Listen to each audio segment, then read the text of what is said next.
morning and Assalamu alaikum. Dear students, I am your English teacher, Miss Ruby. How are you all?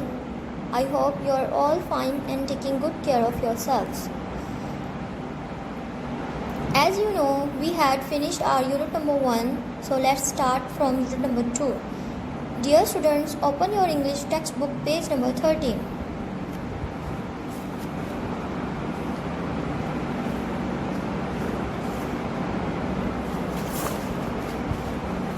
I hope you have got that page. Page number 13. The topic is the lucky leaf. First of all, I will tell you about the learning objectives of this topic. इस topic को पढ़ने का मकसद क्या है और इस topic से आप क्या सीख सकते हैं, इसके बारे में आपको पहले थोड़ा सा मैं बताऊंगी। इस टॉपिक का जो मकसद है बच्चों वो ये है कि आपको यूज़ ऑफ प्रेपोजिशन का पता चल जाए। You can learn the use of preposition like in, behind, up, down, at, etc. Use of preposition क्या है और उसको कहाँ कहाँ इस्तेमाल करना है, preposition होती क्या है, इससे आप ये सब सीख सकेंगे। अब जब आप क्लासरूम में एंटर होते हैं तो आप पूछते हैं may I come in ma'am, तो इनका जो वर्ड है बच्चों को बताता है कि आपने किस डायरेक्शन में जाना है, कहाँ पे जाना है, क्लासरूम के अंदर आना है या क्लासरूम के बाहर। तो इनके वर्ड से आपको पता चलता है कि आपने क्लासरूम में एंटर होने के लिए आप इजाज़त मांग रहे हैं, परमिशन मांग रहे हैं। तो मे आई कम इन, इनका जो वर्ड है वो बच्चों को शो कर रहा है प्रेपोजिशन को, उसको कहते हैं प्रेपोजिशन, कि आप किस डायरेक्शन में जा रहे हैं, कहाँ पर जाना है, कोई चीज़ कहाँ पड़ी हुई है, कहाँ रखी हुई है, ऊपर है, नीचे है, किस डायरेक्शन में है, कहाँ पर है। तो ये जो वर्ड्स हैं जो हमें बताते हैं इन, अप, डाउन, एट, एट्सेट्रा, ये सारे जो वर्ड्स हैं इनको कहते हैं प्रेपोजिशन। तो आप यही सीखेंगे इस चैप्टर से कि प्रेपोजिशन का यूज़ क्या है और कैसे इस्तेमाल करते हैं। तो let's start the reading.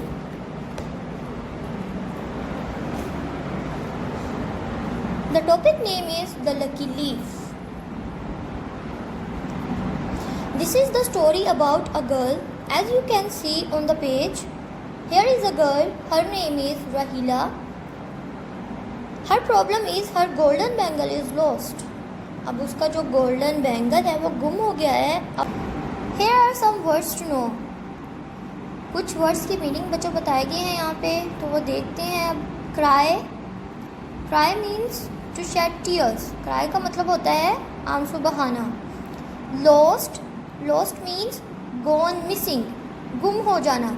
Lost का मतलब होता है गुम हो जाना। Gone missing इसका भी यही मतलब होता है, उसके मीनिंग बताया गया है।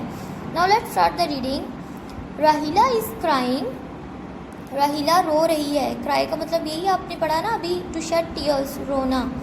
Rahila is crying. She has lost her golden bangle. Lost means gone missing, गुम हो जाना। She has lost her golden bangle. उसका जो golden bangle है वो गुम हो गया है, उसकी चूड़ी जो है वो गुम हो गई है। Don't cry Rahila, says mom. अब उसकी मदर उसको कह रही है don't cry, मत रोएं Rahila, go and play, जाओ और खेलो। Rahila goes outside. Outside. Here is again the use of preposition. Outside means बाहर। Rahila बाहर गई है। She sits under the wood apple tree. Students, under. Under means under से आपको पता चल रहा है कि वो कहाँ पर है, wood apple tree के नीचे। As you can see in the picture, here is a picture of a tree.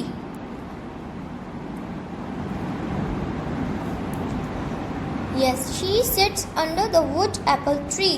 अब वो wood apple tree के, apple tree है बच्चों ये, उसके नीचे बैठ गई है। It is next to the wall. आप देख सकते हैं यहाँ पे ट्री के पीछे एक वॉल है, ठीक है। अब बताया गया है कि ट्री है कहाँ पे, नेक्स्ट टू द वॉल, दीवार के आगे है ना ट्री। अगर हम पीछे की तरफ से देखें दीवार को तो दीवार के सामने है, नेक्स्ट टू द वॉल, दीवार के सामने क्या है, ट्री है। राहिला counts the leaves on the tree.